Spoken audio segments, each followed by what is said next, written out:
Hi there, a warm welcome to you. Thank you for joining the live chat. Can you hear me, viewers?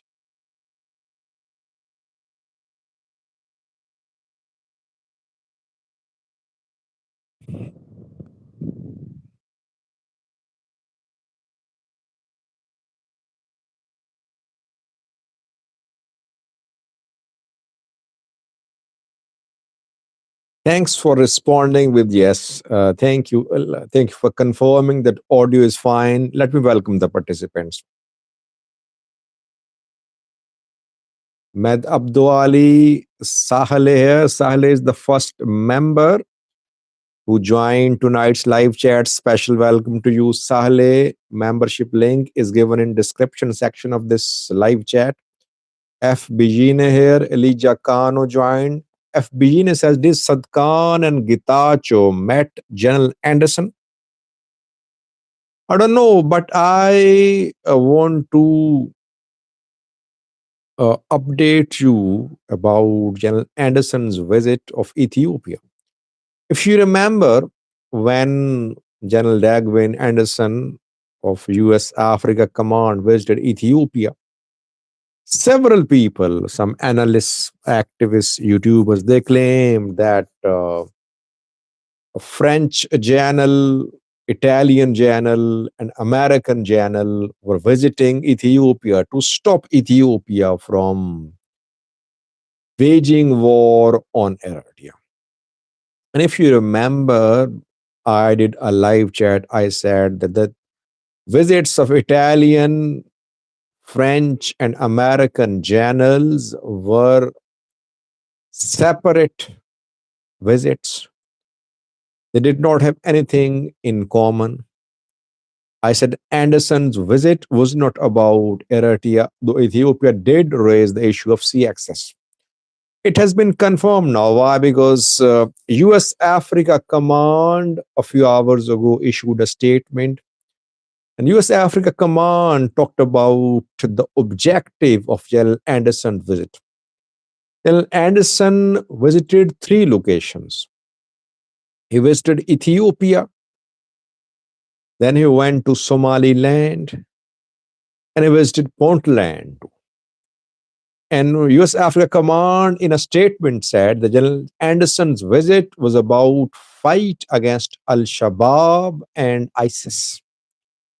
It has nothing to do with Ethiopia, Eritrea tensions, or regional tensions. People just made up stories about General Dagwin Anderson's visit, I think.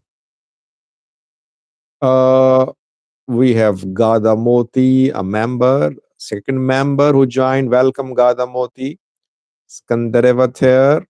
FBG ne, Begrain, Isaiah here,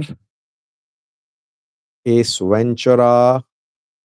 Ace Ventura, interesting name.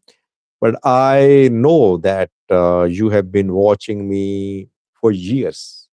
You have a unique name. That is why I know that you have been here. Abraham Birhane here. Simon joined. Lilo, Robert Hale, Goracha. Goracha says, mark my words, Ethiopia is going to retake Assam. Robert Hale says, people make up stories to make money with GoFundMe contributions. It's a big business. Yeah, Robert. Gadisa Jirta here. By the way, Robert, a viewer sent me a message today. He said, Sajid, you know that Sadka, that General Tadase Varade has been put under house arrest. He shared link of a video, by the way. That is why I criticize these YouTubers. They are telling lies. I mean, that's not fair with their views. He said link of a video uploaded by a YouTube channel with thousands of followers. He said this source reported that General Tadase Varede has been put under house arrest in Tigray. I contacted a few people and they sent me a link showing Janal Varede attending a program in Tigray, and it was a live program. Live program. I sent that link to that viewer. I said, please don't believe this news outlet, this YouTuber. So I would just request you, whenever wrong information is shared with you by YouTubers, activists, whenever exaggerated claims are shared by YouTubers, social media activists, question them, question them, force them to speak the truth. Otherwise, they will keep on deceiving you.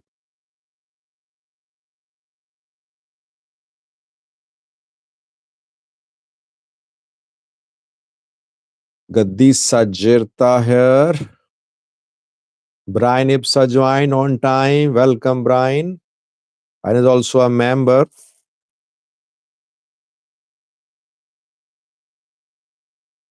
There are issues between Varede and TPLF because Varede could not deliver. Definitely, TPLF wanted restoration of its status. Appointment of LM Gibre Wahid was not liked by TPLF. There are issues. I mentioned issues in some videos. It does not mean that you should just make up stories about where they being put under house arrest.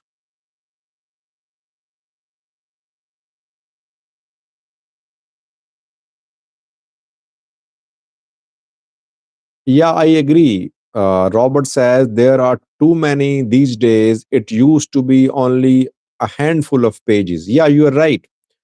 Now, so many people are making videos, writing posts, and propagating wrong information. Tikle Mariam says, I also joined. Welcome, Tikle Mariam. Good to see you. Yes, two topics, a short live chat. Firstly, Marburg. Secondly, well, let me welcome Peace and Love. Welcome, Peace and Love. Peace and Love has been with my views and news for years. Also a member. We have around 40, we have around 64 members, 63 or 64 members. Hassan Ibrahim joined. Welcome, Hassan. Firstly, Marburg viewers. Marburg virus has been confirmed in another regional state of Ethiopia. You know that South Ethiopia region was the first region where Marburg patients were confirmed. Jinka was the center from where the disease spread out. Then we saw confirmation of the presence of Marburg in Havasa, Siddhama. And today, the spread of the virus or the presence of the virus was confirmed in southwest Ethiopia people's region, where one death is being confirmed. One death and one confirmed infection being confirmed in southwest Ethiopia people's region. So now Marburg has been confirmed in three regional states of Ethiopia. What is alarming is that while Marburg seems to be spreading, though it is being contained by Ethiopian government, uh, rigorous testing is being done at this crucial time when Ethiopian health professionals are on front lines saving the lives of people. They're threatening to go on strike. You know that a few days ago, Health professionals in Ethiopia, they went on strike. They closed several hospitals. Ethiopian government threatened them. Some doctors were arrested. Doctors protested for raise in their salaries. The protests could not achieve its goal of salary increase. Now, one Ethiopian health professional organization has given an ultimatum to the government. A 12-day ultimatum has been given an organization of the Ethiopian health professionals. The organization says that if the fair demands of health professionals are not fulfilled, if their demands like salary increase are not accepted by the government, after 12 days, health professionals across the country will go on strike. This announcement by a health professionals body came today. And if it happened, if health professionals went on strike, that could be dangerous, really dangerous. Health professionals, by the way, are dying to deaths of at least two or three health professionals have been confirmed who have been treating, who treated Marburg virus patients. These health professionals are on front lines. I think their demand should be taken into consideration because any strike by these doctors, by these health professionals in the areas where virus is spreading could lead to a catastrophe. Last time, government did not consider the demands of doctors seriously. But this time, I think the government will have to listen to the grievances of the health professionals.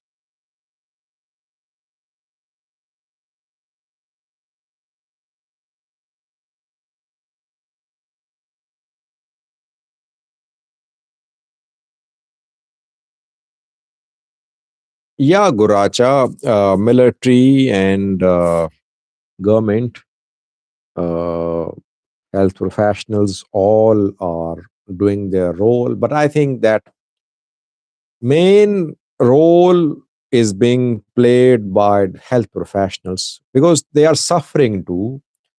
I think infection of one nurse was confirmed today at Jinka Hospital. So they are being infected, they are dying, they're trying to control the virus. Their fair demands must be considered. Military alone cannot stop this virus. Military can only control the movement of people to and from the areas where virus has spread. The role of health professional is very crucial, I think.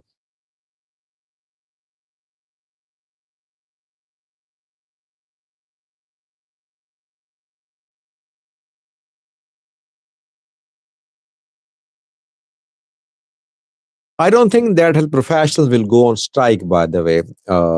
It's a crucial time. It's a sort of state of emergency in health sector in several areas. They might not go on strike. They're just threatening, but their threat should be taken seriously, I think. Last time, government did not engage them.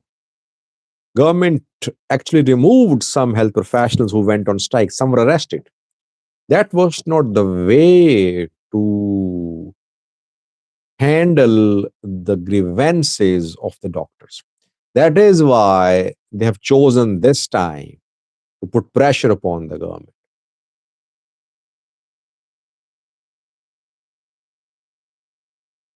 Admaso joined. Welcome, Admaso.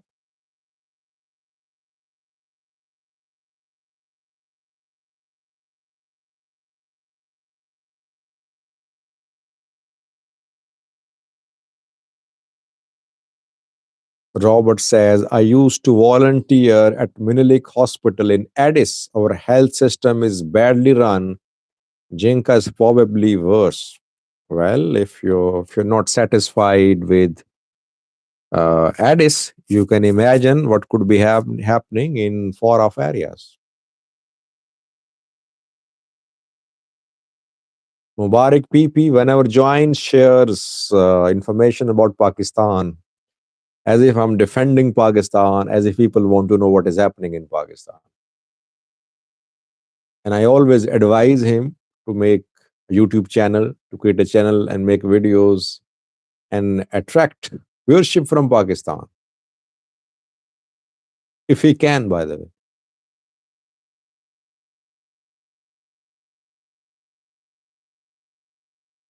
Simon says, Sajid, what is more likely to happen? Ethiopia invades Eritrea or Egypt starts war with Ethiopia without Ethiopia firing the first shot. Aman Washer join. Welcome, Aman. Well, I don't know what will happen, but I did a video 2 hours ago with the title Big News. Do watch that video. I am closely uh, monitoring the dialogue, start of dialogue between Ethiopia and Egypt. And I told you when dialogue was going to start, I told you what Ethiopia did. And in tonight's video, I did 2 hours ago, I told you about new preconditions laid out by Ethiopia. That's not good, by the way. What is happening? It's not good for peace and stability. We were hoping that Egypt and Ethiopia will sit and talk. If they sit and talk, that will perhaps de-escalate situation between Egypt and Ethiopia, between Ethiopia and Eritrea. But talks could not start because of some tough preconditions by Ethiopia. And that will obviously lead to more tension between Ethiopia and Egypt, Ethiopia and Eritrea.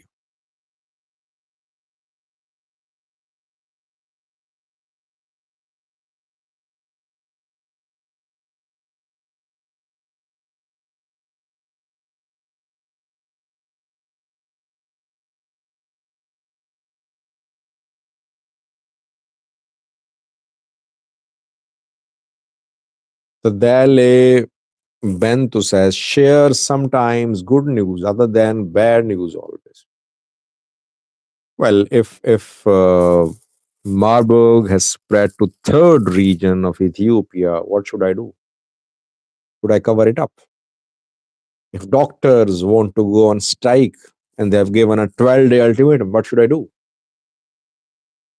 I am updating you. That's what my job is.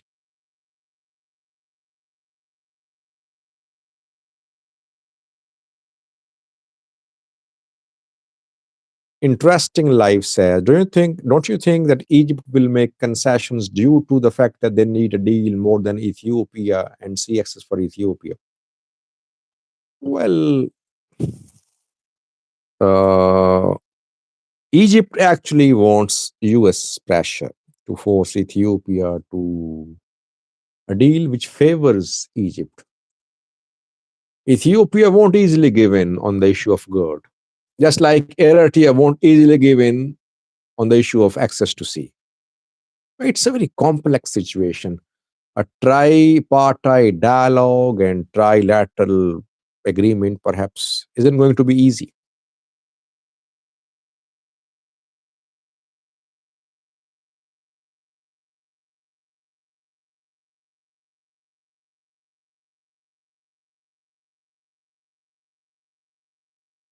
MMT says stalemate then. Yeah, I think stalemate is there. Now Americans will set their foot and they will do something. Trump is known for pressurizing one party whenever he mediated between two parties, he pressurizes one party. That's what he does, by the way. So I think soon you will see pressure either on Egypt or on Ethiopia by US. That is the typical strategy adopted by Trump government. So who will he pressurize? Will he pressurize Ethiopia or Egypt? Let's see.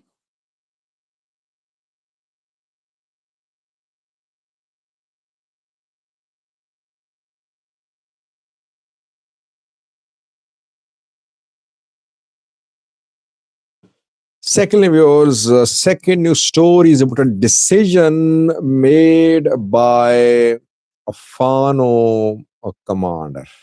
Uh, a dangerous decision.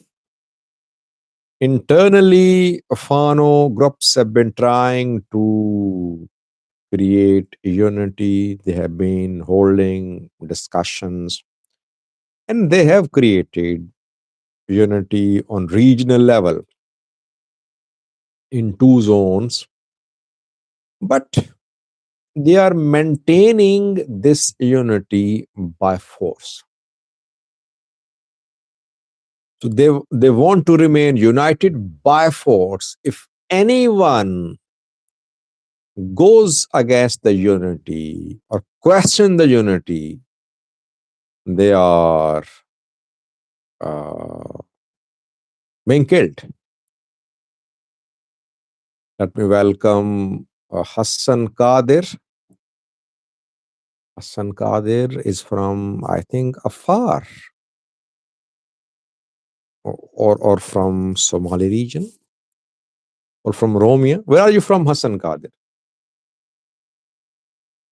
Uh, the unity by Fano commanders is being maintained through the use of force,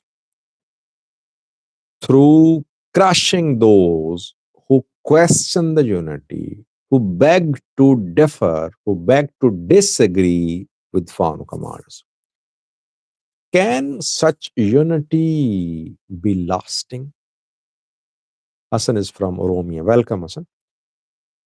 Uh, in the Amhara region of Ethiopia, Wollo zone, you know that Mere Wodajo is the main man. He is Amhara Fano National Force commander, and he's the most powerful man in Wollo Fano. And what we have learned is that Mere Wodajo ordered action on around 10 Fano fighters who were going to surrender to security forces reportedly. The 10 number is around 10, less than 10, I would say. The Fano fighters were arrested by Mere Wodajo group, and their whereabouts are unknown. Have they been killed? Are they still in custody? Will they be released? No one knows.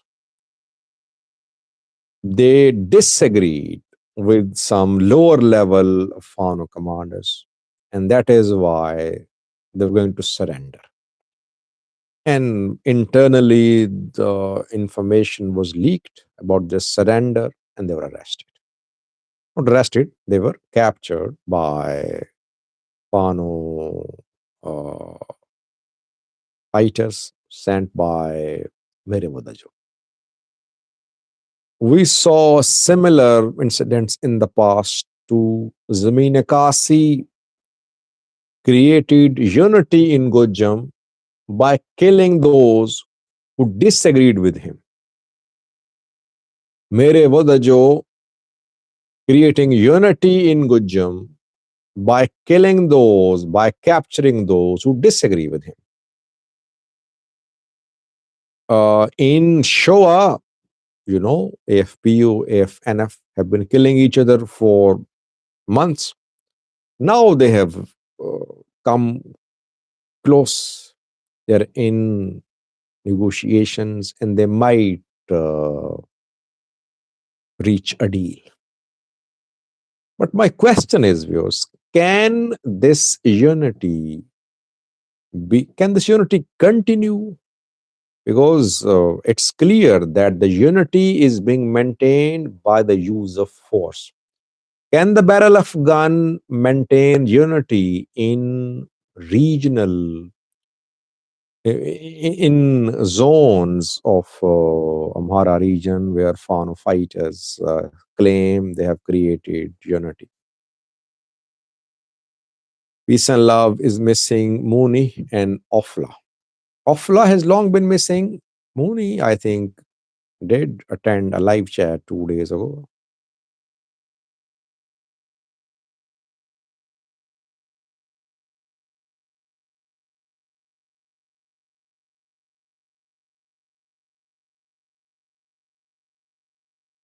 Mr. Sajid Masrisha only have 10. Now, what, Mr. Analyst? Well, Darni, I also said the same that Masrisha had only a few fighters with him. Betham, Gobiz joined. Welcome, both Betham. He says, will Ethiopia be in peace if Abiy is removed? Well, Abiy's removal is not a solution. I mean, Abiy is not one man, by the way. Abiy means PP. Abiy means Oromia PP. Abiy means Oromos. So removal of Abiy is no solution, I think. The solution can only come if all players in Ethiopia, relevant players, political, military, armed groups, religious groups, they start comprehensive dialogue and they make some consensus based decisions.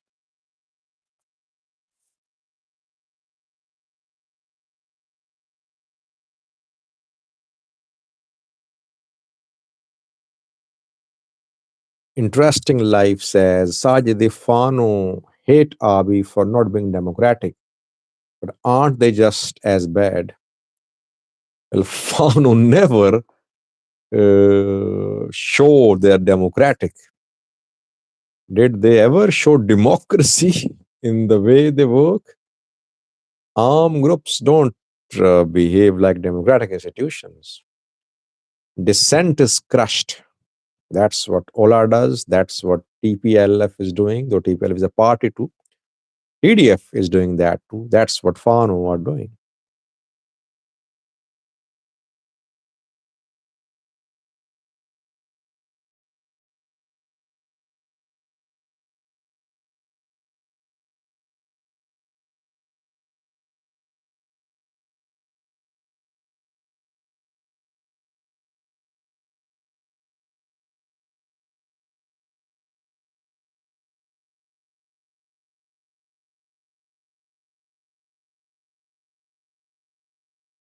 Only comprehensive dialogue will bring peace. Agree or perish, Matik Kudima says. Well, you might not like my comments, but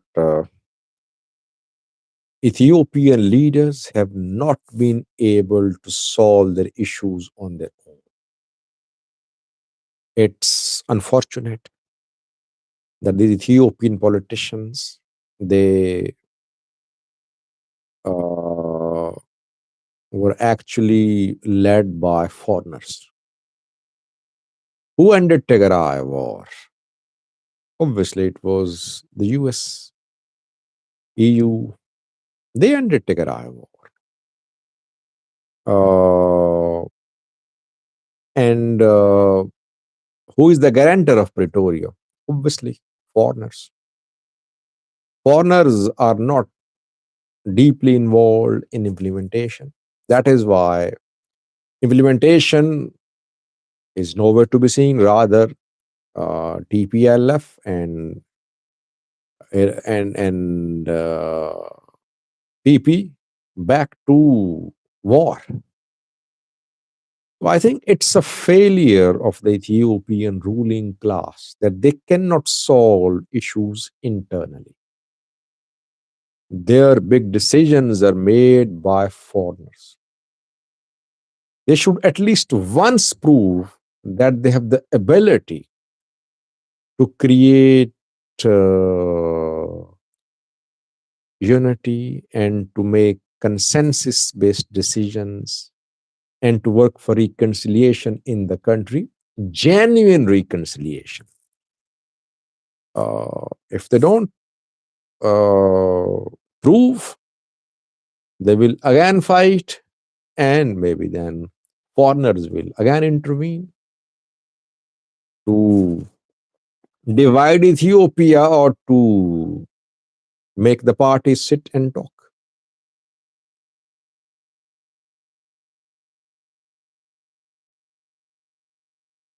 Yeah, Betham, I did saw that Guardian news about Fano. Nothing new in that, by the way. What was new in that report? By the way, they generalized a lot in that article. Guardian claimed that Fano have taken control of vast rural territory and military is restricted to major cities only. That was a very sweeping statement by Guardian. I think they should have been specific. Which rural areas are under Fano's control and which cities under military control? I think they perhaps exaggerated Fano's gains in that article.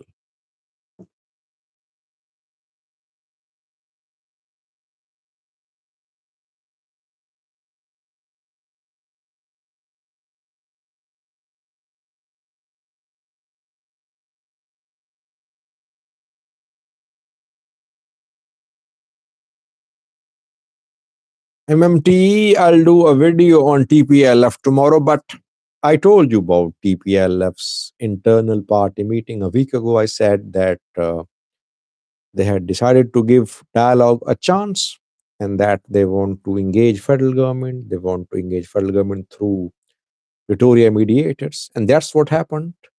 They wrote a letter to diplomatic missions. They are pausing the SIMDO. They want to talk to federal government.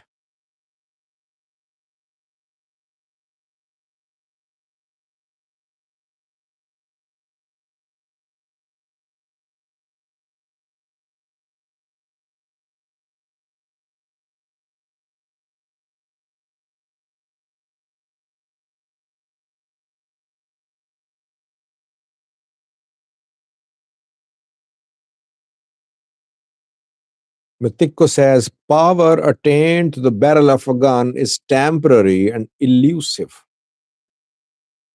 Well, I don't know if it is temporary or elusive, but it's a deadly power, by the way. It's not for good.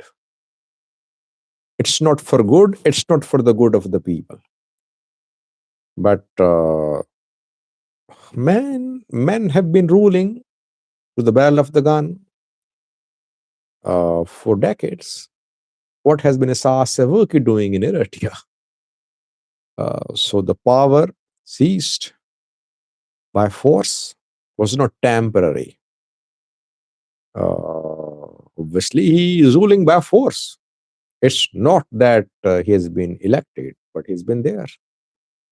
Museveni, uh, then Djibouti Ismail Omar, uh, Rwanda's leader too. There are so many examples in Africa. The power which you get through the use of force is deadly. That's what I can say. It's not good. It's not for good. It's not for the good of the people.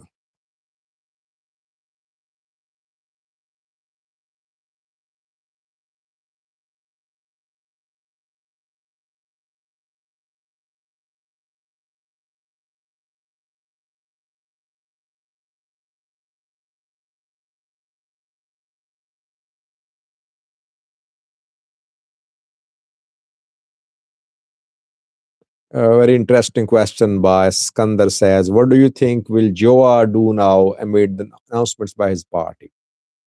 Well, OFC is confused, to be honest. Joa wants to be an opposition leader from a safe distance.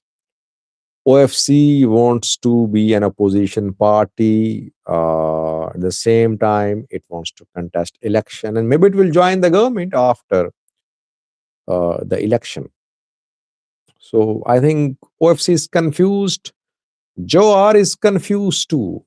Johar has been taking a position which is not OFC's position for months. I've been saying that Johar will have to part ways with OFC if he really wants to be an opposition politician, or OFC will have to agree with Johar. So I think it is difficult to justify the decision of OFC to participate in the election.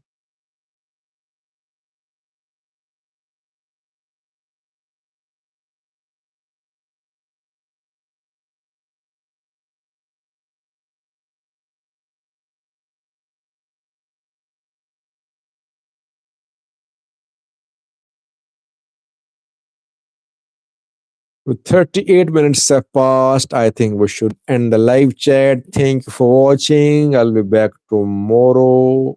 Till then, goodbye.